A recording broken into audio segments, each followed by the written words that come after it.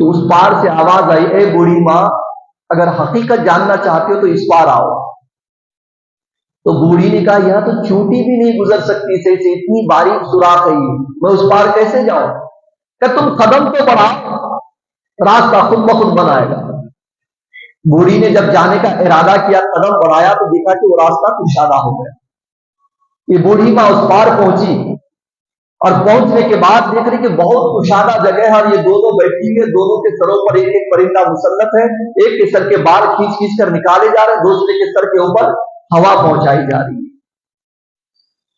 تو بوڑھی ماں نے جس کے سر پہ پرندہ اپنے پنجوں سے نوچ نوچ کر بال نکال رہا تھا سر سے، اس سے پوچھا کہ کیا بات ہے،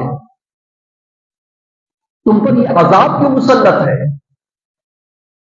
تو اس نے کہا کہ جب میں انتقال کی تھی تو کوئی ایسی عبادت نہیں تھی جو میں نے نہ کی ہو، کہ کچھ تو چھوٹا ہوگا کہ نہیں، روزہ، نماز، حج و زکات سب کچھ میں نے کیا، اللہ کی اطاعت، رسول اللہ کی فرما برداری، سنن پر عمل، واجبات پر عمل، فرائض پر عمل میں نے کیا تھا، جو کچھ کرنا تھا الحمدللہ میں نے عبادت و ریاضت کی۔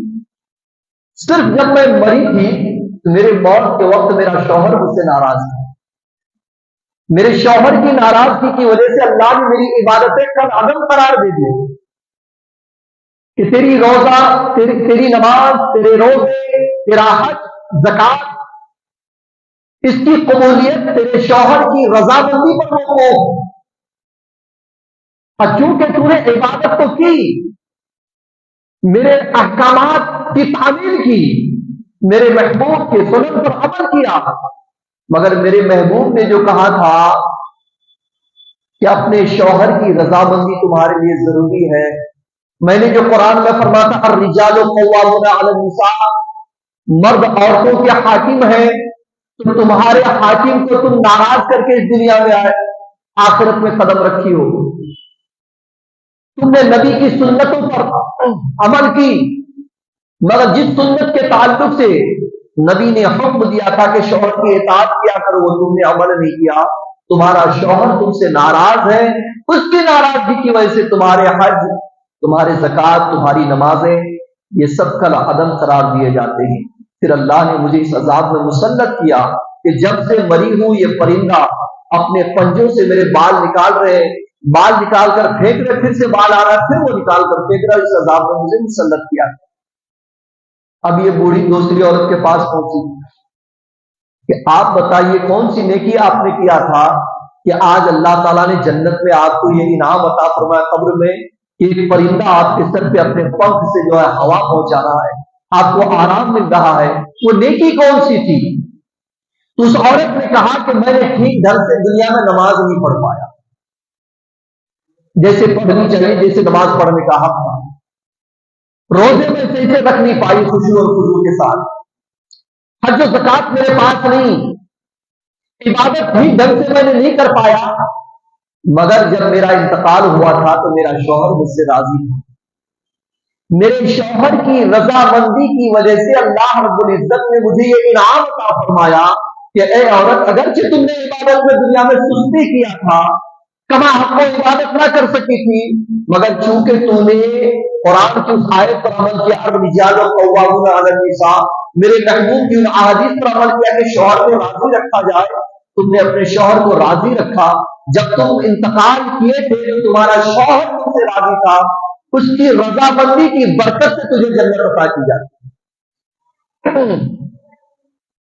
جنت مل گئی شوہر کی رضامندی سے۔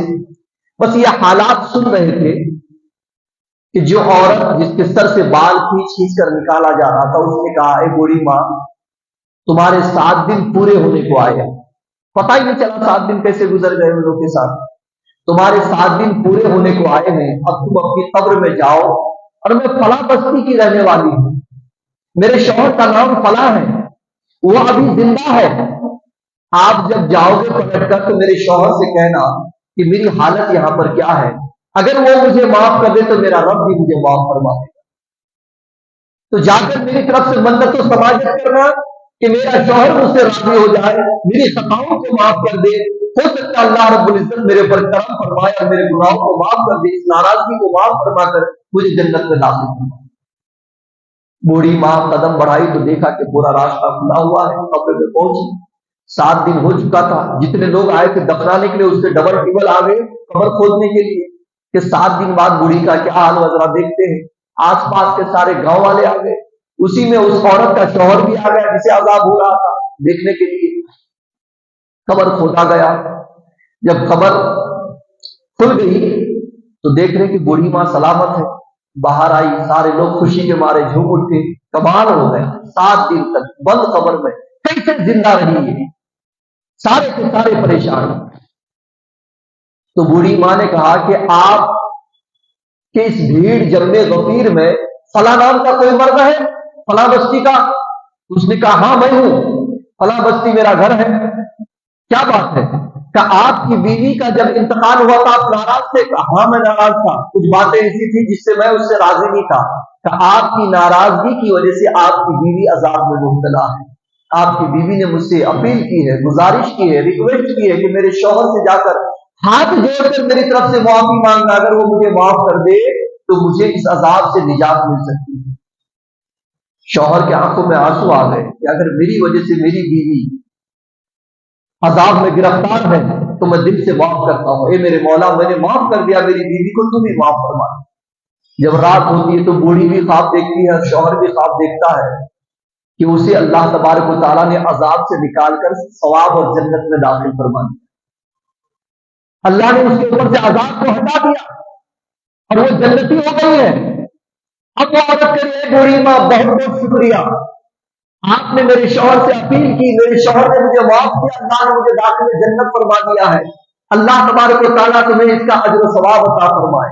تو میرے آقا نے جو فرمایا کہ اگر کوئی عورت ایسی حالت میں انتقال کرے کہ اس کا شوہر اس سے راضی ہو تو اللہ تبارک و تعالیٰ اس عورت کو جنت میں داخل فرما دیتا ہے۔ اس لیے ماں بہنوں سے میں یہ اپیل کروں گا، ریکویسٹ کروں گا، گزارش کروں گا، اور یہ مؤدبانہ گزارش ہے کہ جن کی شادی ہو چکی ہے وہ اپنے شوہر کی اطاعت و فرما برداری کریں، اسے راضی رکھنے کی کوشش کریں، یہی آپ کی آخرت کے لیے بھلا ہے۔ اور جن بچیوں کی شادی نہیں ہوئی، شادی ہونے کے دہلیز پہ ہے، وہ ان سے بھی گزارش ہے کہ جب شادی ہو جائے تو پہلے دن سے لے کر موت تک ہمیشہ یہ کوشش کرتے رہنا کہ کبھی تمہارا شوہر تم سے ناراض نہ ہو، کیونکہ یہ تمہاری دنیا کے لیے بھی بہتر ہے اور آخرت کے لیے بھی بہتر ہے۔ آپ کو میں بتاؤں، بچیاں اگر شوہر کی اطاعت گزار ہو، فرما بردار ہو، تو اس کا صلہ اس کے والدین کو بھی ملا کرتا ہے۔ حدیث پاک میں ہے، میرے آقا کے ظاہری زندگی میں ایک صحابی رسول نے اپنی بیوی سے کہا کہ میں سفر میں جا رہا ہوں، دوسرے منزلے پہ ہم لوگ ہیں، نیچے مت اترنا جب تک میں پلٹ کر نہ آؤں۔ اب دیکھیں نیچے کے منزلے میں ان کے والدین یعنی سسرال ہے اور اوپر داماد رہ رہے ہیں، اور داماد کہہ رہے ہیں کہ جب تک سفر سے میں لوٹ نہ جاؤں تم نیچے مت اترنا، یعنی ماں باپ کے پاس مت جائیں۔